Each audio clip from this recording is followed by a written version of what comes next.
시청자 여러분 안녕하십니까? 뉴스 데일리 베스트 시작합니다. 우리가 시중에 쓰는 말 중에 지랄도 풍년이다 라는 말이 있습니다. 먼저 지랄과 풍년의 뜻을 각각 살펴보면 지랄이라는 뜻은 마구 법석을 떨며 분별 없이 하는 행동을 속되게 이르는 말이고요. 풍년은 곡식이 잘 자라고 잘 여물어 평년보다 수확이 많은 해를 뜻합니다. 따라서 지랄도 풍년이라는 의미는 마구 법석을 떨며 분별 없이 하는 행동이 매우 많다 이런 의미인데요.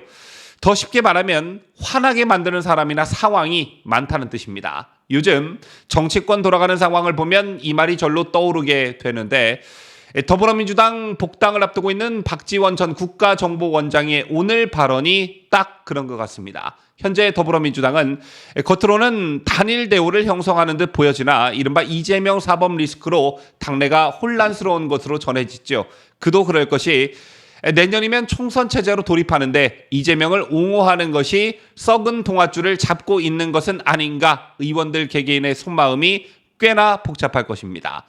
재론 가운데 박지원이 민주당이 함께 뭉쳐 대응해야 한다. 동지가 아니냐 이런 말을 라디오에 나와 하는 것인데요. 일단 발언부터 짚어보겠습니다. 박지원은 오늘 MBC 라디오에 출연해 내일 지구가 멸망하더라도 오늘 민주당은 사과나무 한 그루를 심어야 한다 이렇게 말했습니다. 이재명 대표에 대해 비판적으로 접근하는 분들의 전제는 이러다 당까지 망한다는 것이라는 진행자의 말에 박지원은 이렇게 탄압하면 없어져야 되느냐 이렇게 항변했는데요. 그러면서 박지원 원장은 지금 민주당 의원들이 줄줄이 매일 나오고 있다. 노웅래가 나오고 김태년, 노영민 이러다가는 민주당이 없어진다며 민주당이 없어지면 이 나라 민주주의가 없어지는 것이라고 주장했고요. 또한 박지원은 검찰이 현재 민주당을 쳐나가고 있다며 문재인 용공, 이재명 비리 이런 걸로 나가고 있는데 나 잡아가시오라고 기다리는 것이 민주당이냐며 민주당은 전통적으로 단합, 단결해서 싸워야 된다고 주문했습니다.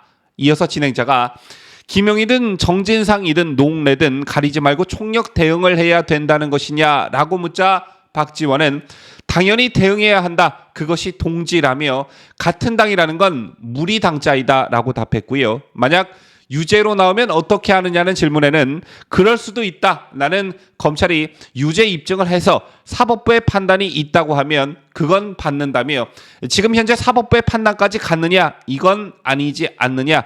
정치는 도의가 있고 국민이 있다고 덧붙였습니다.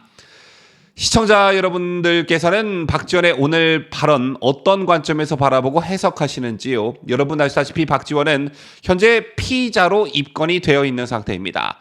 서해 피해 공무원 이대준 씨 사건과 관련해 첩보 보고서 등을 무단으로 삭제하라고 실무자에게 지시했다는 혐의를 받고 있죠. 검찰의 수사망이 좁혀오고 자택에 대한 압수수색을 강행하자 갑자기 산행 중 골절상을 입었다며 휠체어 탄 모습을 언론에 공개하기도 했습니다. 역시 정치 구단이란 별명이 그냥 붙은 건 아니겠죠.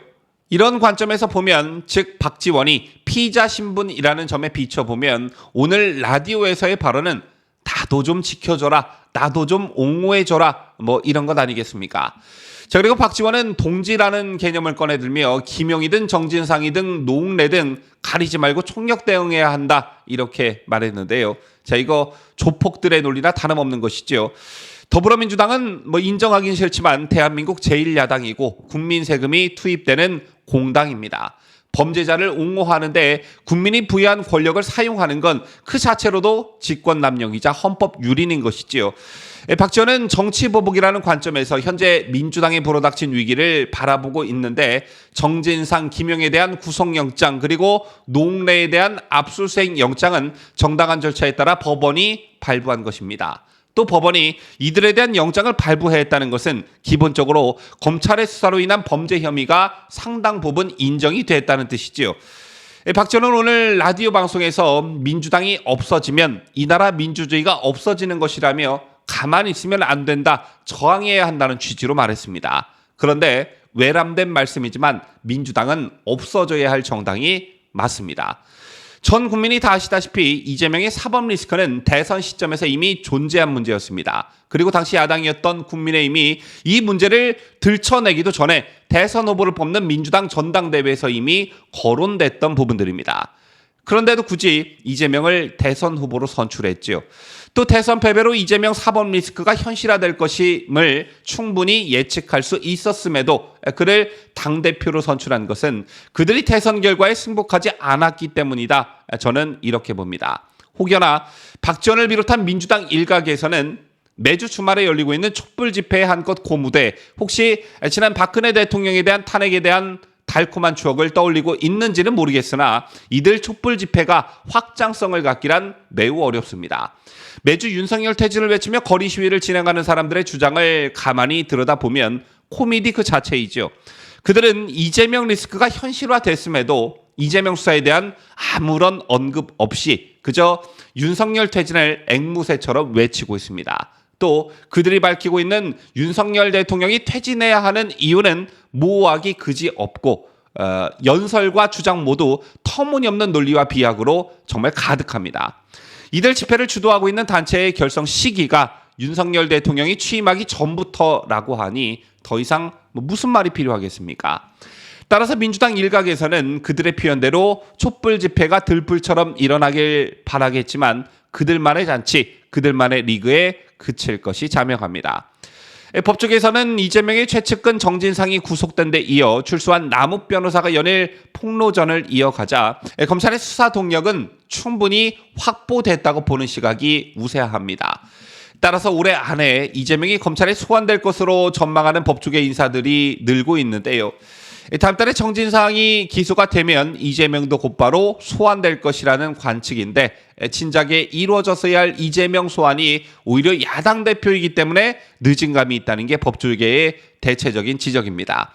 이재명 본인으로서도 정말 억울하다면 페이스북이나 끄적일 게 아니라 수사기관에 출두해서 당당히 소명하는 것이 맞는 것이죠. 제밖에 현재 민주당에서 가장 두려워하고 있는 것 중 하나가 바로 이재명에 대한 체포동의안입니다. 국회의원은 불체포 특권을 갖고 있지만 검찰이 구속영장을 청구한 후 법원이 체포동의안 요구서를 정부에 제출하고 정부가 이를 국회에 보내면 국회는 표결로 구속 여부를 결정해야 하는데요. 민주당 입장에선 검찰이 체포동의안 카드를 꺼낼 경우 의견이 갈라지면서 이른바 친명계와 비명계 사이에 금이 가는 시발점이 될 것이라는 전망이 우세합니다.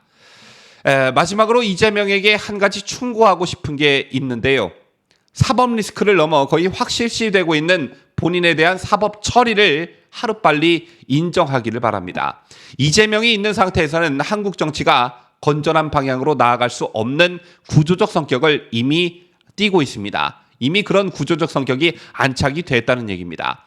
즉 이재명은 이미 한국 정치 발전의 장애물이 되었다는 것인데요. 다시 말해 이재명에 대한 사법 처리는 한국 정치가 다시 정당 정치, 협치로 복원되는 과정이요. 첫 단추입니다. 이재명 본인이 한국 정치는 물론 대한민국 역사에 얼마나 큰 오점을 남기고 있는지 가슴에 손을 얹고 한번 반성해 보시기를 바라겠습니다. 지금까지 저는 자유대한민국을 소화하는 뉴스데일리 베스트 민앵커였습니다.